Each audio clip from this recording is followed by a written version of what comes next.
দেখছেন এই মুহূর্তে পাওয়া সবচেয়ে বড় খবর, বিগ ব্রেকিং নিউজ। কোন ভয়ে বিজেপির থেকে বড় মন্ত্রক চাইলেন না নীতিশ, ফাঁস করে দিলেন প্রশান্ত কিশোর। তৃতীয় এনডিএ সরকার গঠনে গুরুত্বপূর্ণ ভূমিকা নিয়েছেন নীতিশ কুমার। নীতিশের দল জেডিইউ এবং চন্দ্রবাবু নাইডুর টিডিপির সমর্থনে সংখ্যা গরিষ্ঠতা পেয়েছেন নরেন্দ্র মোদী সরকার।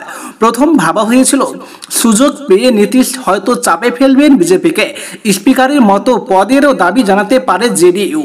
একান্ত তা না হলে রেলের মতো গুরুত্বপূর্ণ মন্ত্রকে দাবি জানাবে নীতিশের দল। শেষ পর্যন্ত অবশ্য সে পথে হাঁটেননি নীতিশ, বরং রাজনৈতিক বিশেষজ্ঞদের অবাক করে দিয়েই মোদী সরকারের মন্ত্রিসভায় ঠাঁই হয়েছে জেডিইউ এর মাত্র দুজন সংসদদের। তাও আবার সেরকম উল্লেখযোগ্য কোনো মন্ত্রক পাননি তারা। কেন নীতিশ বিজেপির কাছে গুরুত্বপূর্ণ কোনো মন্ত্রক চাইলেন না, তার ব্যাখ্যা দিয়ে বিস্ফোরক দাবি করেছেন ভোট কৌশলী প্রশান্ত কিশোর।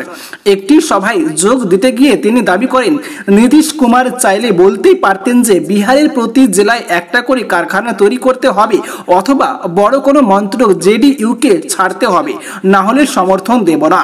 গুরুত্বপূর্ণ কোনো মন্ত্রকের দায়িত্ব যদি জেডিইউ এর কেউ পান, তাহলে নিজের দলের মধ্যেই তার প্রতিদ্বন্দ্বী তৈরি হয়ে যাবে। এই ভয় থেকে বিজেপির কাছ থেকে বড় কোনো মন্ত্রকের দাবি জানাননি বিহারের মুখ্যমন্ত্রী নীতিশ। শুধু বিজেপির শীর্ষ নেতাদের থেকে এই নিশ্চয়তা আদায় করতে চেয়েছেন যে তিনি যেন 2025-এর পরেও বিহারে মুখ্যমন্ত্রী থাকতে পারেন।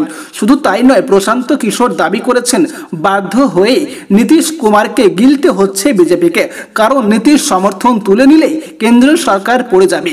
প্রসঙ্গত উল্লেখ্য, কেন্দ্রীয় মন্ত্রিসভায় জেডিইউ থেকে দুজন মন্ত্রী জায়গা পেয়েছেন। মৎস্য পালন, পশুপালন, ডেয়ারি এবং পঞ্চায়েত দপ্তরের মন্ত্রী হয়েছেন রাজীব রঞ্জন সিং। অন্যদিকে রাষ্ট্রমন্ত্রীর দায়িত্ব পেয়েছেন জেডিইউ এর রামনাথ ঠাকুর।